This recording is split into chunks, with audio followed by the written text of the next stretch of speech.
एक आदमी गलती से एक विशाल पेड़ में फंस जाता है, जिससे उसका आधा शरीर निगल लिया जाता है।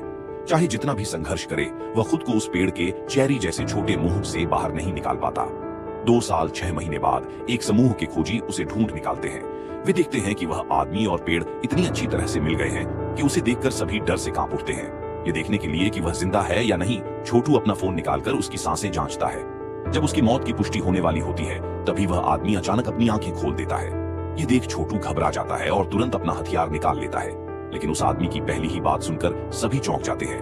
वह चाहता है कि वे उसे मुक्ति दे दें। एक जिंदा इंसान को मारने में सभी हिचकिचाते हैं। छोटू बहुत सोचने के बाद अपनी बंदूक छोटा बाबू को दे देता है, लेकिन वह भी 2 मिनट तक हाथ में बंदूक लिए खड़ा रहता है और हिम्मत नहीं जुटा पाता।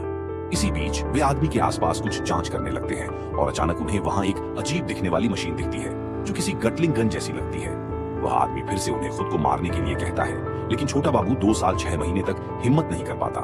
फिर वे उसके आसपास का इलाका खंगालते हैं और उसी गटलिंग जैसी मशीन को फिर से पाते हैं। छोटू ध्यान से उसका निरीक्षण कर ही रहा था कि तभी वह आदमी अचानक उसे पकड़ लेता है। घबराए छोटू ने तुरंत अपना हथियार निकाल लिया, लेकिन आदमी उन्हें बताता है कि आगे एक गोदाम है, जहां कागज की बेल से बनी दवा रखी है, जो उसके दर्द को कुछ समय के लिए कम कर सकती है। आदमी की हालत देखकर सभी को दया आ जाती है और वे दवा लाने के लिए उस गोदाम की ओर बढ़ते हैं।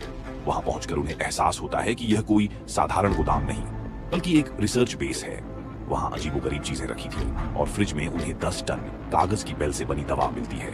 कुछ विचार विमर्श के बाद छोटू और छोटा बाबू दवा लेकर आदमी के पास लौटते हैं, लेकिन वहां पहुंचकर देखते हैं कि जो आदमी अभी तक जिंदा था, वह अब मर चुका है। यह देखकर वे चौंक जाते हैं।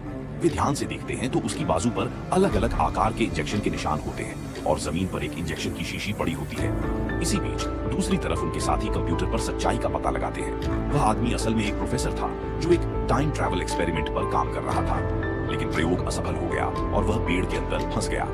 उसके साथी उसे दर्द से छुटकारा दिलाने के लिए उसे जहर का इंजेक्शन देने की योजना बनाते हैं, और जब बाकी सब दवा लेने गए थे, तब उसे 10 टन जहर का इंजेक्शन दे दिया जाता है। हालांकि ये टाइम ट्रैवल एक्सपेरिमेंट नाकामयाब रहा, लेकिन सभी को कहानी की सच्चाई पता चल जाती है और इसी के साथ फिल्म खत्म हो जाती है।